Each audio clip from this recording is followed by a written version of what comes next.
یہ چھوٹے موٹے جو عذاب جن کا ذکر کیا اور یہ مقبول جان صاحب نے، یہ ہمیں امتحان میں سے گزار رہے ہیں. پاکستان کو کوئی خطرہ نہیں ہے، یقیناً کوئی خطرہ نہیں، لیکن آپ کی قوم کو خطرہ ہے. اگر آپ نے اپنے معاملات کو نہ سنبھالا تو آپ طوائف الملوکی خانہ جنگی کا شکار ہو سکتے ہیں. سنبھال لیا تو آپ انقلاب کے ذریعے سے ایک پورا نظام بدل دیں گے. اور جس عشق کی بات انہوں نے فرمائی، وہی جو علامہ اقبال نے کہا تھا کہ عقل و دل و نگاہ کا مرشد اولین عشق، عشق نہ ہو تو شر و دین بت قطع تصورات. تو یہ سب تضاد. اور ایک جگہ فرماتے ہیں اس نظام کے لیے، تا تہو بالا نہ گرددی نظام، علم و حکمت شر و دی سودائے خام. جب تک اس نظام کو آپ سر کے بل نہیں کھڑا کرتے، اس کو تبدیل نہیں کر دیتے، اس کو توڑ پھوڑ کے اس کو برباد نہیں کر دیتے اور نیا نظام داخل نہیں کرتے، آپ کے پاس وہ وقت آ گیا ہے. نیا نظام داخل کریں. اس کے راستے میں حائل رکاوٹیں کیا ہیں؟ فرقہ واریت جو تقسیم کرتی ہے، پولیٹیکل فرقہ واریت، پارٹیاں جو تقسیم کرتی ہیں، آپ کو لڑواتی ہیں. میرا ووٹر تیرا ووٹر، میرا سپورٹر تیرا سپورٹر، میرا فرقہ میرا مسلک، میری برادری میرا قبیلہ. غلط ہیں یہ ساری باتیں. تمام صوفیہ اکرام جو ان کا ایک ترہ امتیاز ہے، واصف علی واصف صاحب کا بھی، وہ کیا ترہ امتیاز ہے کہ وہ تعصب سے بالا تر ہوتے ہیں، عصبیت کو پیچھے چھوڑ دیتے ہیں. ان کے لیے انسانیت ہے، کیونکہ اسلام جو ہے مسلم اسپیسیفک نہیں ہے. ہمارا رب رب العالمین ہے، ہاں رب المسلمین نہیں ہے. نبی کریم صلی اللہ علیہ وسلم رحمت للعالمین، اللہ نے لقب دیا ان کو رحمت للعالمین، for everybody, for all humanity. And lo and behold آپ کے آئین کے اندر لکھا ہوا ہے.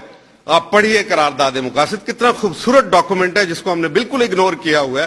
اس کی آخری لائن کہتی ہے کہ یہ تمام کام کیے جائیں تاکہ پاکستان انسانیت کی خدمت کر سکے. ہم جنہیں ٹیررسٹ کہتے ہیں، وہ منبع کہتے ہیں ٹیررزم کا، کیونکہ ہم مزاحمت کرتے ہیں، کیونکہ ہم میں ایک بیداری آ رہی ہے، مقابلہ کرنا ہے. ہم نے مانا کہ یہ جو ٹیررسٹ یہاں پہ خون میں نہلاتے ہیں ہم کو، چاہے بدلے کی جنگ ہو یا کوئی اور ہو، یہ ان کے چھوڑے ہوئے ہیں. یہ ان کے ڈرون اٹیک جو ہیں کس لیے ہوتے ہیں؟ محض اس لیے کہ ان کو اکسائیں. ان کا جو ٹرائبلزم ہے، ان کا جو بدلہ لینے کی جبلت ہے پٹھانوں کی، جس کو پختون والی کہتے ہیں، وہ اس کو اکسا کے اور آپ کے ساتھ جنگ میں الجھا دے. جامع حفظہ کے اوپر اور لال مسجد پہ اسی لیے اٹیک کیا گیا کہ تاکہ تیش دلا کے یہ پاکستانی افواج کے ساتھ اور پاکستانی قوم کے ساتھ لڑنا شروع کر دے. یہ اس کے پیچھے محرکات تھے. خیر یہ ایک لمبی داستان ہو جائے کہ میں اس پہ بات نہیں کرنا چاہتا، لیکن میں جو بات کرنا چاہتا ہوں کہ اب وقت آ گیا ہے کہ ہم نے جو پرانے بت پال رکھے ہیں، ایک پارٹی کا بت، ایک برادری کا بت، ایک علاقے کا بت، صوبائیت کے بت، کتنے بت ہیں جن کی ہم پوجا کرتے ہیں. یہ کوئی بت جو ہے یہ ابھی ہمیں پاش کرنے کا وقت آ گیا ہے. We are one nation. We have to rise as one man. آپ کو جو صوفی کہتے ہیں وہ آپ کو ٹھنڈا کرتے ہیں. میں صوفی تو نہیں ہوں، مجاہد ہوں، اس لیے میں آپ کو گرم کرنا چاہتا ہوں. یعنی ان کے فلسفے کی ٹھنڈک اور میری عملیت کی جو گرمی ہے، گرمائش ہے، اس کو آپ ملا کے امتزاج سے. کسی نے کہا کہ جی جنرل صاحب آپ تو بات کر رہے ہیں، ہمارے صوفیہ اکرام جو ہیں وہ تو بڑی محبت کی بات کرتے ہیں. میں کہا صوفیہ شریعت سے باہر ہے؟ کہنے لگا نہیں. میں نے کہا پھر تو یہ تو سورہ انفال میں جہاد لکھا ہوا ہے، سورہ توبہ میں لکھا ہوا ہے، سورہ محمد میں لکھا ہوا ہے، تو صوفیہ تو شریعت سے باہر تو نہیں ہے. کہ اس کے اوپر کوئی جواب ہی نہیں بنتا، وہ شریعت سے باہر تو نہیں ہے. صوفیہ بھی جہاد کرتے رہے ہیں. ابھی شاہ ہمدان جو ہمارے کشمیر کے بہت بڑے صوفی بزرگ مانے جاتے ہیں، وہ نقشبندی سلسلے سے تعلق رکھتے ہیں اور انہوں نے جہاد کیا. اور جو چیچینین جو ہیں سارے کے سارے نقشبندی صوفی کلٹ سے تعلق رکھتے ہیں، صوفی سسٹم سے، نقشبندی سسٹم سے تعلق رکھتے ہیں. 400 سال سے لگاتار جہاد کر رہے ہیں. تو یہ کیا مطلب ہے کہ جی نہیں یہ جہادی ہے، یہ صوفی ہے؟ یہ غلط ہے. یہ تقسیم بالکل سراسر غلط ہے. میں نہیں سمجھتا کہ یہ درست ہے.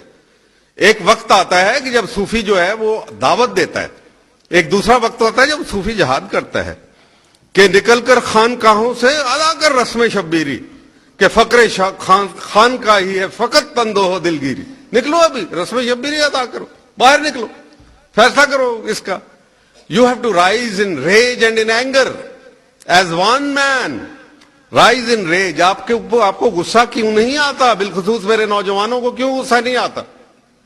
کیوں وہ بھڑک نہیں اٹھتے؟ یہ ساری زیادتیاں ہوتی ہیں ان کے ساتھ، ظلم ہو رہے ہیں، بے روزگاری ہے، مہنگائی ہے، لوٹ کھسوٹ ہے، مار پٹائی ہے، کیا ہے یہ سارا؟ کوئی عزت نہیں، تذلیل ہے. تو پھر ان کے اندر غصہ کیوں نہ دیتی ہو؟ تو انسانی جبلت کے خلاف ہے. آپ کو کوئی گالی دیتا ہے، ایک دفعہ برداشت کرتے، دوسری دفعہ دیتا ہے، آپ اپنے بازو چڑھا لیتے ہیں، کہتے ہیں کہ آؤ میدان میں تمہارے ساتھ نبٹ لیتے ہیں اس کے اندر. یہ کیا بات ہے کہ یہ قوم جو ہے یہ ایسا لگتا ہے کہ سانپ سونگ گیا. تو میں بھی آپ کو اس خیال جو ہے اتنا بڑا، اتنا واصف علی صاحب کا خیال اور خیال جو سنگت بنی ہوئی ہے، میں بھی ایک چھوٹا سا خیال جسارت کر کے آپ کو پیش کرتا ہوں کہ آئیں پارٹی بازیوں سے الگ بالاتر ہو کے ایک کاؤنسل آف ایلڈرز بنائیں، جس کو میں لکھتا رہا ہوں اور جس کا نام میں نے سافٹ ریولوشن دیا ہوا ہے، نرم انقلاب. خون خرابہ نہیں کرنا ہم نے، کیونکہ ہم نے یہ فیصلے طے کر لیے ہوئے ہیں کہ اللہ ہمارا حاکم اعلیٰ ہے. آئینی طور پہ ہم نے طے کیا ہوا ہے، یہ ہمارے آئین کے اندر موجود ہے. اگر اللہ حاکم اعلیٰ ہے تو قانون بھی اللہ کا ہوگا.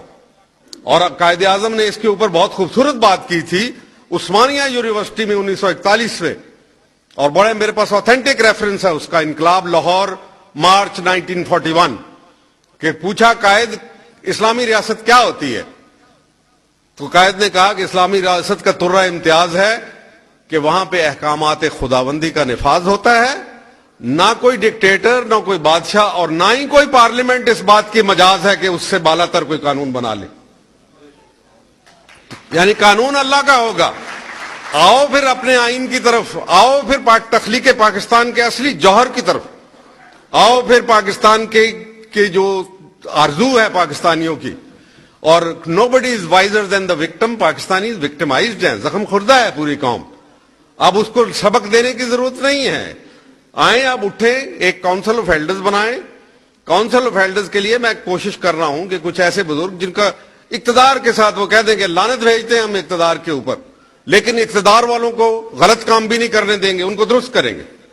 آپ نے یہیں پہ دیکھا کہ 2009 میں مارچ 15 تاریخ کو اس جگہ فیصلہ ہوا گجرانوالہ میں، اور عدلیہ کو بحال کر دیا گیا پریشر گروپ کے ذریعے سے.